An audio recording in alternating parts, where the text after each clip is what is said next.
Welcome to Solutions from the Yard, a candid discussion about life behind bars and its effect on society.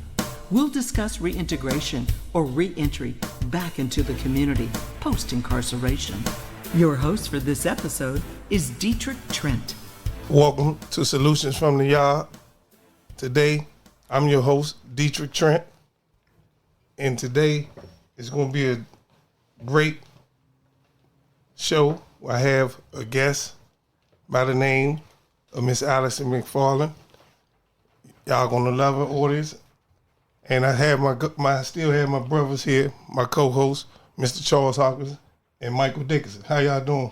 We doing fine. Mm-hmm. So welcome. Thank you. Welcome. So I'm gonna read a little bit from your bio about who introduced y'all to who Alyce McFarland is. Alyce McFarland is a Surviving Spirit Award recipient who, after years of trials and homelessness, has risen to the top to give back to others. Alyce is a Washingtonian whose early life was not easy, did not allow her past to define her future. She now works with the Office of Tenant Advocates in hopes of sharing her experience with others. Alyce is a proud alumni of the University of the District of Columbia. Alyce attained her bachelor's in social work and master's of public administration while working as a full-time employee at the University of the District of Columbia, while pursuing her undergrad degree in social work. Alyce gained tools she needed to turn her trauma into triumph. Alyce is current advisory Neighborhood Commissioner, SMD 8B06, a position where she hopes to use to amplify the voices of her community to ensure that they are equipped with the resources needed to thrive. Alyce is also a member of the Community Impact Fund grant-making team, where she assists local nonprofit agencies with funding to address community issues like homelessness, gun violence, emotional and behavioral health, employment, recidivism, substance abuse, and her goal is to ensure that everyone she meets leave her better than when they came, to help others transition from victims to survivors. Welcome, Queen. Welcome, welcome. I'm a true fan of yours. You're a real advocate, warrior when it comes to the issues of your community. Welcome to Solutions from the Yard. Thank you so much. It's a pleasure to be here. Thank you for having me. Yes. So I want to take this time, and I want you to take this time and tell our audience a little bit about who you are and your journey to who you became today. Thank you. So what's not in the bio? Because that's, I can say it because it's my bio. And I'm going to use this term loosely. I'm going to say it's fluff. That is who I am. But it took a lot to get to that point, because I didn't start out that way. And so when it highlights trauma, and in the audience or here with us today is my daughter, and I hold no punches. I tell both of my children exactly who I am, where I've been, and what it took me to get to where I am today. So I'm a survivor of incest molestation, which was a direct result into my substance abuse, my promiscuity, and my incarceration. Although I have never been to prison, I've been to the jail several times. My first time locked up was 13 years old over the receiving home. And sadly, let me take a step back. The first time I was actually taken away and held without my consent was at Sasha Bruce. Mm-hmm. And people know that place for what they use the term as respite, right? Yes. And so oftentimes parents send their children there because, they can't handle them. But what they didn't do, I don't know what they do now because I haven't experienced it. They don't do an inventory of what's going on at home. Yes. And so, although my parents said they needed a respite, I needed a respite. You know, I was being molested at home. I was being physically, mentally, emotionally, and sexually abused. But I present well. And what I mean by that is I've never failed below a 3.0 average in none of my schooling. I always dressed apart. I came from a 2-family household. I live in a house, so those kind of things, people look at those like you doing well. They don't peel the layer back. And so had they peeled the layer back, then they would have exposed the trauma in which I endured as a child. With that being said, I broke a generational curse because I was not the first, I was not the only. I was the last of my tribe, meaning me and my 2 children. Yes. But I broke that. I'm the last of 5 children and from my mother. I'm my father's only child. And just that in itself was a lot, Yes. And so when I exposed the molestation, it begat more physical abuse, isolation, resentment. The relationships that I had with my siblings, they severed. I was a doting little sister until I exposed the trauma. But I didn't, I wasn't raised under the fold. Well, what stays in the house, what happens in the house stays in the house, because my mother says that she have different generations of children, and she did. My siblings are in their 60s. Then I have one that's 50, and then I'm 46. So those are different generations, and they each learn, adapt, and grow up in different environments. My oldest siblings was born in the South. My brother was born in Jersey, and then I was born in D.C. So I'm the only native Washingtonian of my mother's children. But also, growing up in D.C., that's a challenge in itself, Right. And especially when you don't have no family, Yes. So then when I went to school, I was re-traumatized, Yes. I was bullied because of the things that people, perceive to be great, the 2-parent household, the house, different things like that. All I wanted to do was play football with the boys, It just so happened the boys was from Valley Green, Connoisseurs, Commerce Park, Yeah. They had some girls looking at them. They ain't understand why this little girl can play with them. Right. So after they left, I got jumped, by the females, which landed my first visit to the receiving home. Wow. And then after I left, after that, then I learned, the streets took me in, and a lot of people say a lot of different things about, and I'm here to keep it real as I am because I'm very transparent. We appreciate that. The village that raised me were a whole lot of drug dealers. But back then, drug dealers it's a different breed than they are now because they just playing, And what I mean by that is the people that were going through different challenges at their home, they made sure that the streets were safe. They made sure that people like me were taken care of, different things like Right. that, But everything has a cost. And the cost was, I was young, I was a girl, and I was cute. So I could, kind of maneuver in different spaces that others couldn't. So then I caught my next charge, which was some heavy hitters.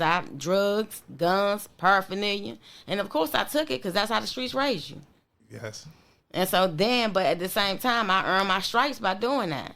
So I was a even better commodity at that time. They was like, oh yeah, bring, she about it. Right. Right.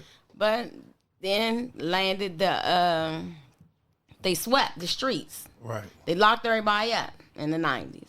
So everybody that I, called family that shielded me, they were gone. Yes, they disappeared.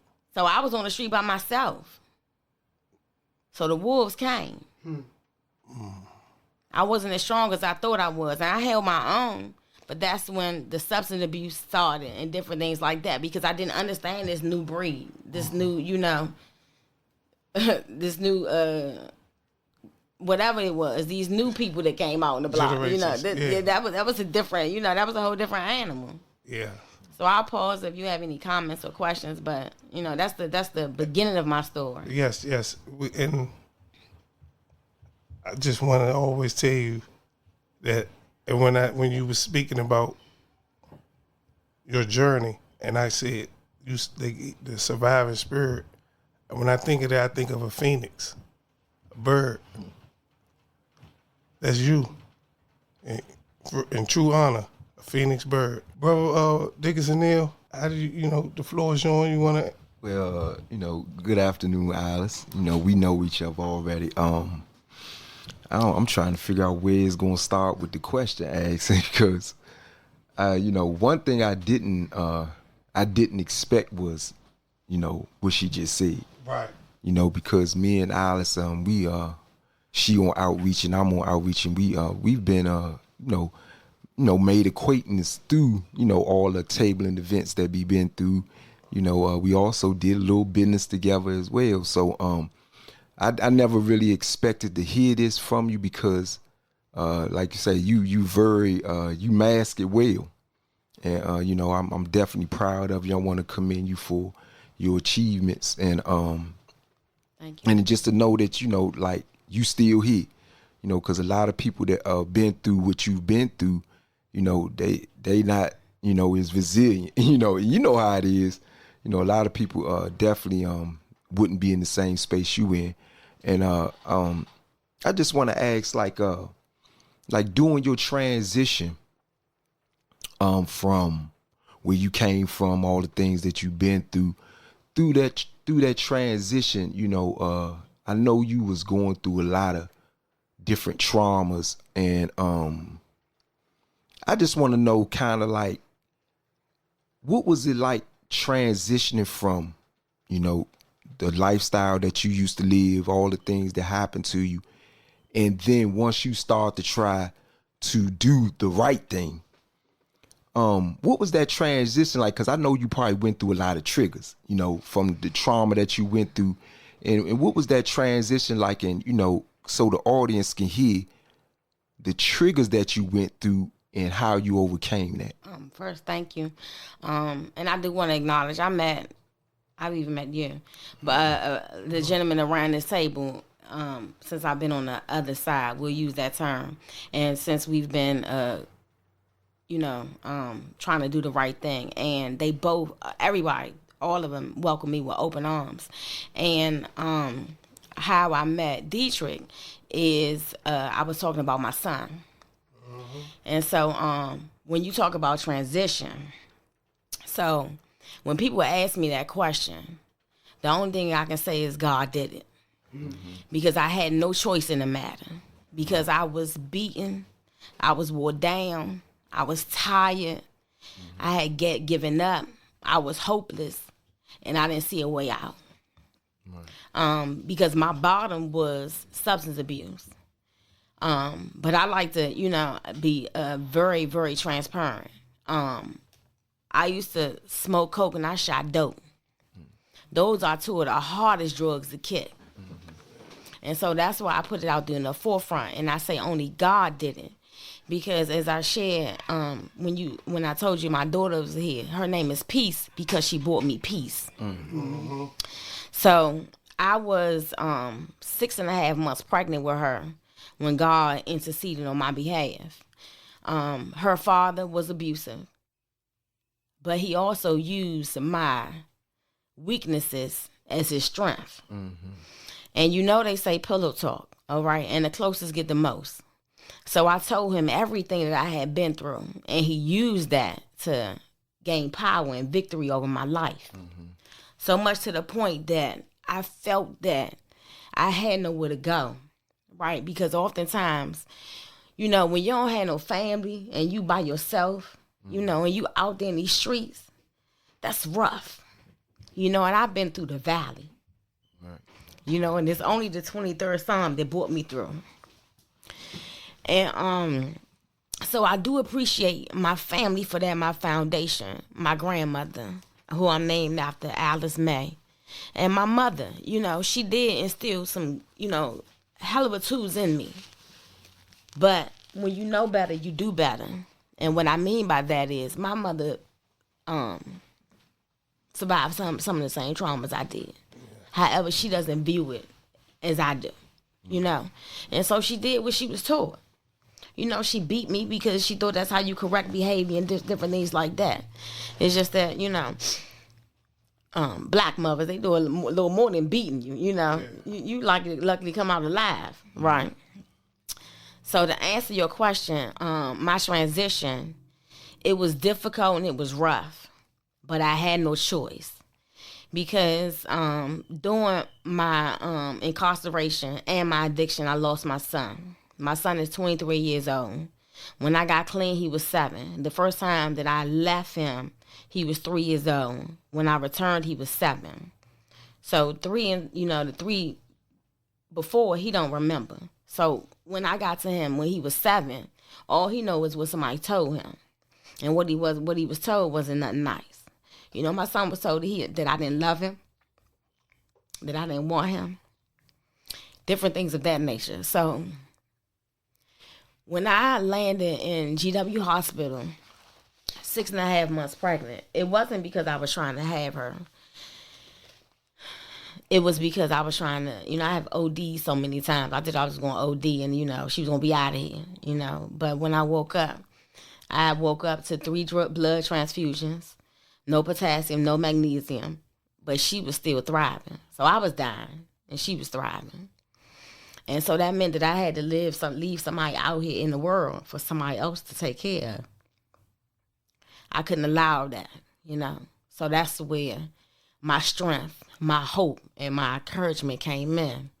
And God did the rest. I just showed up. And it was rough because when you out there in that life, sometimes you do things to people and, and it's unforgivable, heinous. And so I saw somehow, I would just get in different spaces. But I just continued in my prayer.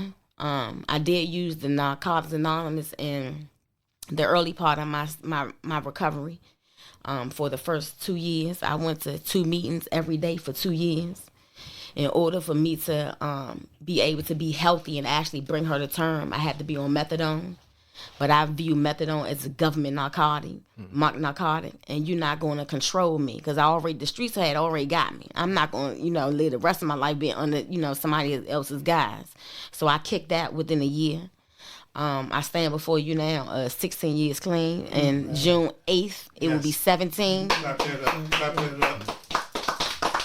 Thank you so much. Yes.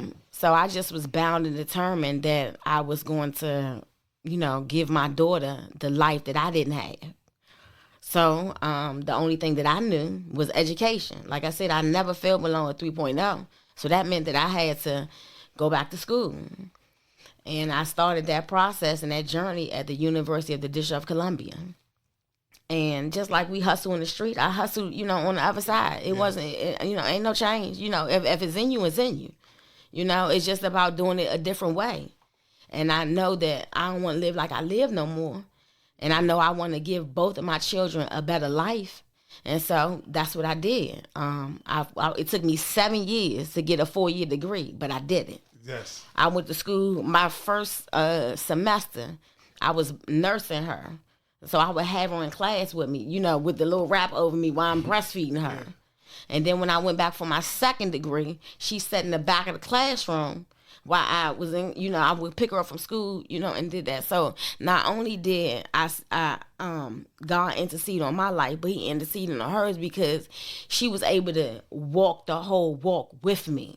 Yes. To be able to see what the streets can do, what man can do, what God can do, and what education can take you. Yes. And so once you get them the tools, it's up to them to use them. Yes. And so I just pray daily that, because I'm not perfect. None of us are. I make mistakes every day. Mm-hmm. It's not one I don't. And I hate to bring my son up in it when I use the word mistake because he's not one. But people, everything is a learned behavior, right? Mm. And oftentimes we react to what we've been taught, what we've been told in our environment. My son now is incarcerated. Mm-hmm. He's over at CCF at the Young Emerging Men or Young Men Emerging Program. Yes. And I appreciate that program because everything that I tried to teach my son before, He called me, he gave me all this, all this insight, this intellect, because my son, unfortunately, but he has an IEP, and a lot of times when people give you them labels, you lean on them as a crutch, right?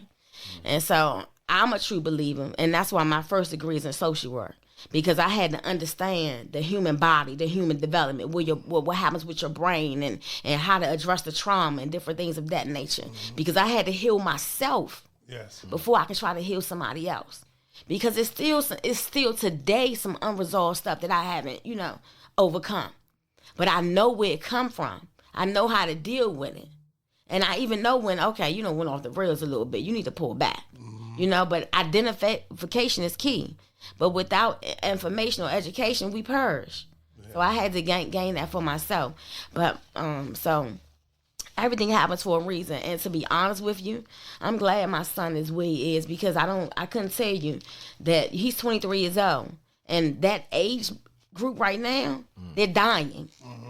And I don't know if I could take that phone call. Yes. At least now I can go visit him. I can talk to him. And I have a granddaughter by him, so I'm appreciative of that as well. So I hope I answered your question, Mike. Yeah.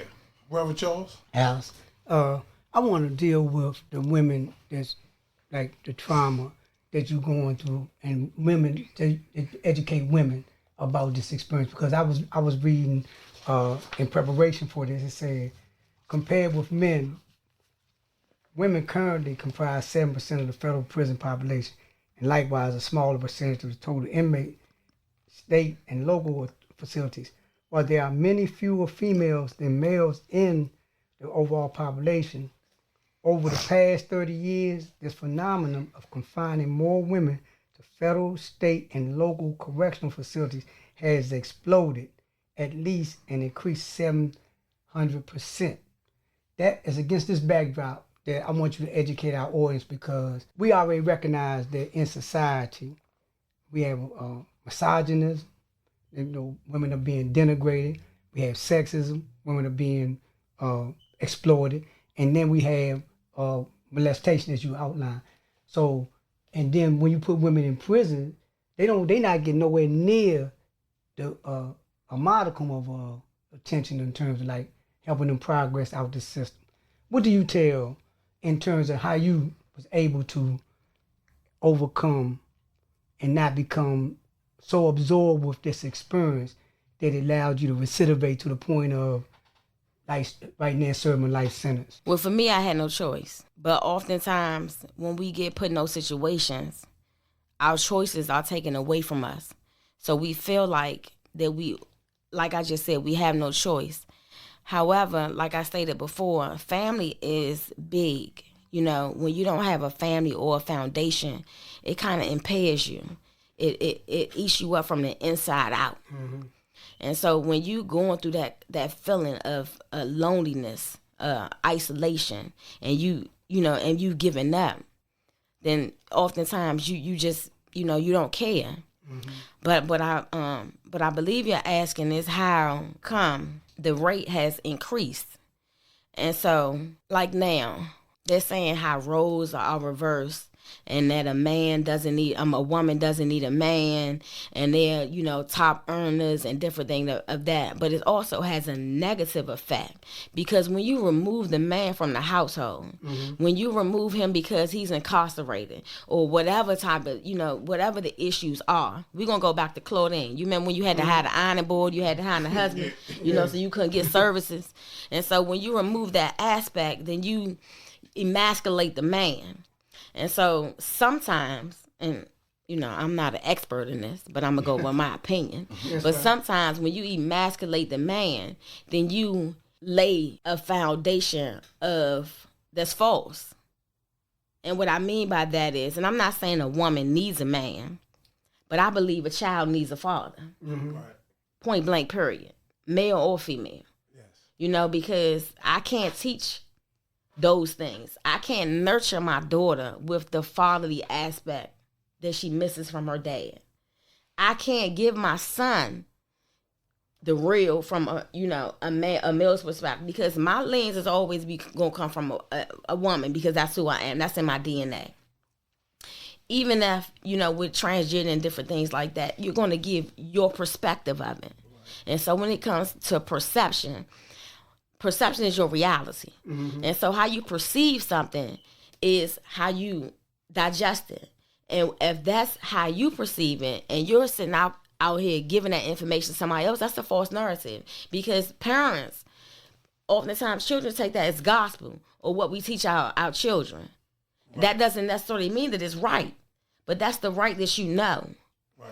And so with the unresolved traumas, because I'm gonna go back to your point, with so many, because trauma is not just the things that I laid out, but it's a trauma related to having somebody that's incarcerated. That's right. It's a trauma related to having to visit your loved one in prison. It's a trauma to having a parent that's on drugs. Yeah. That's trauma. And these children aren't getting that help that they need. Why? Because it's not being identified. Hence you have what's going on is chaos. And I'll use this as an example. My girlfriend said she saw two boys fighting at the train station. And she was like, these boys don't even know how to fight. Yeah, because ain't no man at home teach them how to fight. You know what I'm saying? Yeah. So, so if they don't know how to fight, they going to pick up a gun. Yeah. And so that's when it says that it's important for every role in the household. And even if it's not the father, an uncle, cousin, brother, somebody to give dual, a duality in anybody. We need that. Yeah, and let me go a little further, okay? So we recognize that right there. What do you tell people that identify, females that identify with that? I don't need a man, and I can do this by myself, and got children, and find themselves in that situation. What advice do you give them in terms of how to navigate that? Because you're navigating it by your own admission. You recognize the shortcomings as it relates to your son, and what is and what can be done. But you also recognize it enough to be able to get in that space and get them needs met. So what do you tell people? Because this is about educating our audience from a female's perspective on what this is about. This is what this is about right here, right now, to say, yeah, okay, you don't need a man, then, or you say you don't need a man, or you got sons that is not being raised by a father. You just outline like the village of extended family, uncles, cousins, homeboys, Dietrich, Mike, me. So we're going to remove the word need, right? Because I never said that a woman needs a man. And if I did, I misspoke. Because the need that's a fluid word, in my opinion. Because I think it would enhance whatever relationship. But I'm more so concerned about the child, right? When it comes to those type of relationships. And with that being said, because I'm not going to never say that I don't need a man or I don't need this or need that or whatever. I need all the help I can get. That's right. You know what I'm saying? That's facts. Yeah, that's right. I need, and I'm not just talking about financial. I'm talking about financial, mental, emotional, physical. Yeah, right. I need. Whatever, it's a gap there, right? But so what I've learned, especially in this climate, is that you can't tell nobody what they need or what they should have. All you gotta do is, all you can do is show up and share the example and share your experiences. And so with that being said, I just share my experience or whatever. Now, with that being said, my father, it depends on what lens you looking through. Because to my siblings and to my mother, he was, he wasn't the person that I met. Right. But my father told me that a man is a man, and he, and they should, on different things of that nature. He taught me what to expect from a man. So. All right, we're gonna wrap this up, and welcome again, and thank you for coming to Solutions from the Yard. Our Phoenix, Alyce McFarland. Thank you. You've been listening to Solutions from the Yard. This podcast is presented by Voices for a Second Chance, a comprehensive reentry program that provides culturally appropriate, trauma-informed, gender-specific, and peer-based services. For more information, go to info@vscdc.org or visit our website at www.vscdc.org.